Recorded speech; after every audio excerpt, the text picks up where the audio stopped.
Oke, kembali lagi ke channel saya. Jangan lupa subscribe, like, dan share karena itu gratis.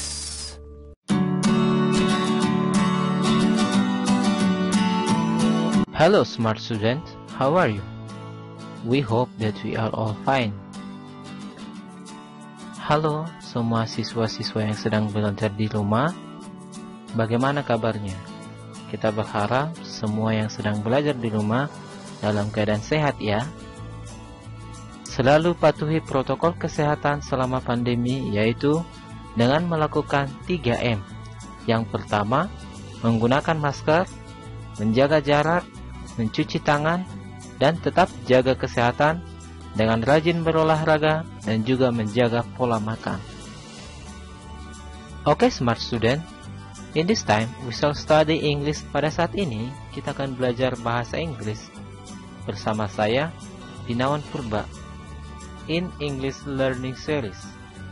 Sebelum kita memulai pelajaran kita, let us pray first based on our each religion. Pray begin. Pray finish. Pada pertemuan kali ini, kita akan mempelajari materi bahasa Inggris. Baik, kembali lagi bersama saya dalam pelajaran bahasa Inggris, yaitu dengan topik yang baru, penggunaan have dan has. Saat ini kita akan mulai membahas apa itu have dan has dan juga kegunaannya. Pengertian have dan has artinya dalam bahasa Indonesia adalah mempunyai, memiliki, telah, dan sudah. Baik, usage atau penggunaan daripada have dan has. Yang pertama, perhatikan di situ. Have dan has jika dipasangkan dengan noun atau kata benda memiliki arti yaitu mempunyai dan memiliki. Sedangkan kalau have dan has dipasangkan dengan verb atau kata kerja artinya adalah telah atau sudah. Dan yang terakhir adalah jika have dan has dipasangkan dengan adjective artinya adalah telah dan sudah. Nah, perbedaan have dan has yang digunakan antara verb dan juga adjective, di situ sama artinya, telah dan sudah. Kalau have itu digunakan jika dipasangkan dengan verb, maka dia menjelaskan satu kegiatan atau pekerjaan yang sudah dilakukan dengan sempurna. Contohnya, saya telah menonton TV.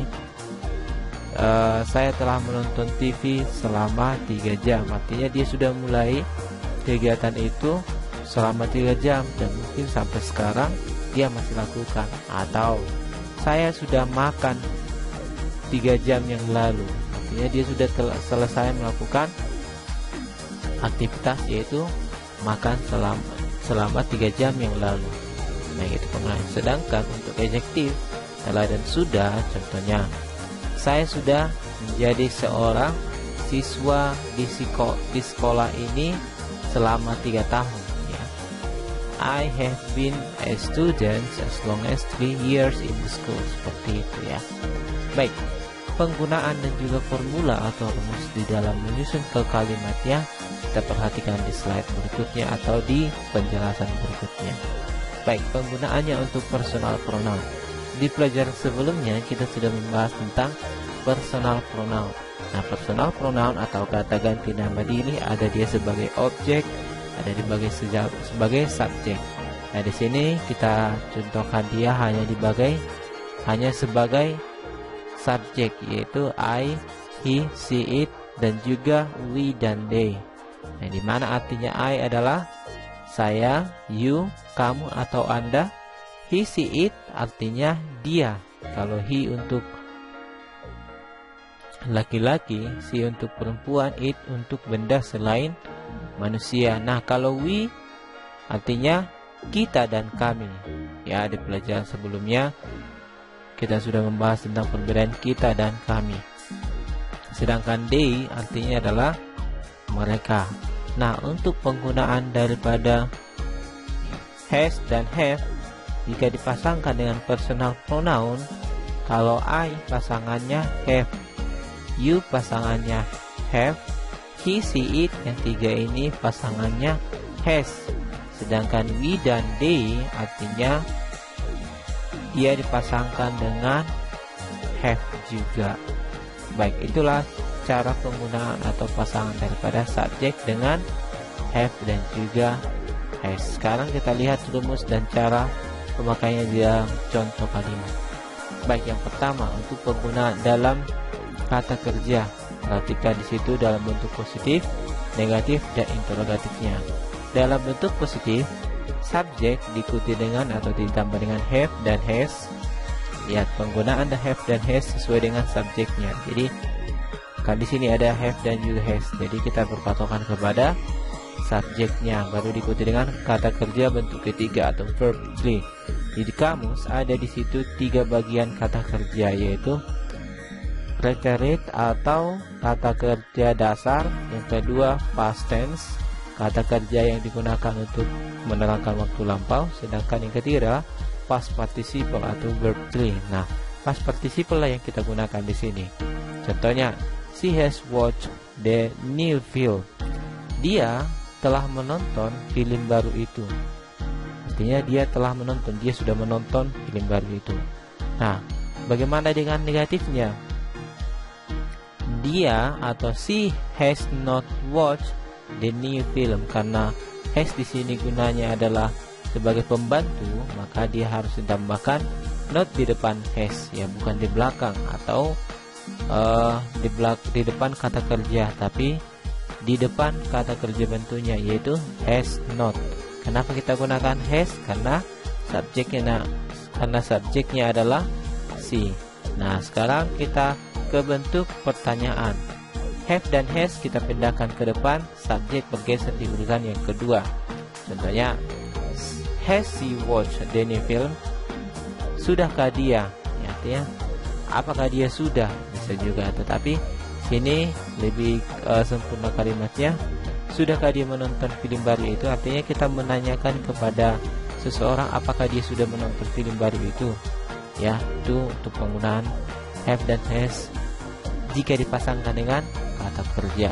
Nah, bagaimana dengan noun? Kalau di have dan has dipasangkan dengan noun, perhatikan fungsinya ada subjek, have, has, dan juga noun.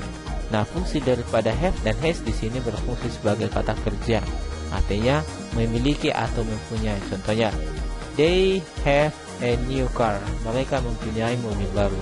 Nah, untuk negatifnya ada di sini ditambahkan do dan does, baru diikuti dengan not, baru have dan juga noun. Karena fungsi daripada have di sini adalah berfungsi sebagai kata kerja, bukan kata kerja bantu ya, tetapi kata kerja.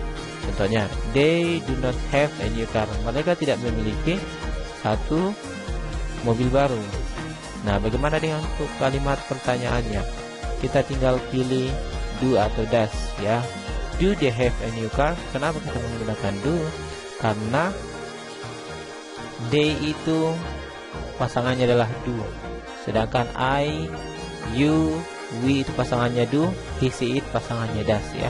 Seperti yang kita sudah pelajari di pelajaran sebelumnya tentang penggunaan do dan does. Baik, yang terakhir adalah penggunaan dengan adjektif atau kata sifat. Nah, adjektif ini profesi juga termasuk adjektif, ya, kata keterangan yang menerangkan nilai tambahan daripada satu benda. Perhatikan di sini. You have been sick for 3 days. Ya, rumusnya dalam positif ada subjek, have, has diikuti dengan been. Ya, karena have dan has itu tidak bisa langsung bertemu dengan atau berdampingan dengan adjektif, jadi sehingga ditambahkan dengan been. Contohnya, you have been sick for 3 days. Kamu sudah sakit selama, atau kamu sudah sakit untuk 3 hari, selama 3 hari, ya. You have been sick for 3 days. Ya, kita memberikan informasi kepada dia, oh, dia sudah sakit selama 3 hari, kenapa tidak berobat seperti itu, ya. Dia memberikan informasi. Nah, untuk negatifnya, she have atau has, kalau dia subjeknya he, she, it, kita menggunakan has, ya. Tetapi karena di sini kita gunakan subjeknya adalah you, maka kita gunakan you have not been, ya. Not itu di depan have, karena have di sini berfungsi sebagai kata kerja bantu. You have not been sick for 3 days. Baru untuk kalimat interrogatifnya, have dan has-nya kita tempatkan di depan, yaitu have you been sick for 3 days? Apakah kamu sudah sakit selama 3 hari? Ya, untuk bertanya. Baik, sampai di situ penggunaan daripada have dan has di dalam kalimat, apakah dia sebagai kata kerja, kata sifat, dan juga kata benda. Baik, kalau ada pertanyaan silahkan tuliskan di dalam kolom komentar video ini. Terima kasih and see you next video.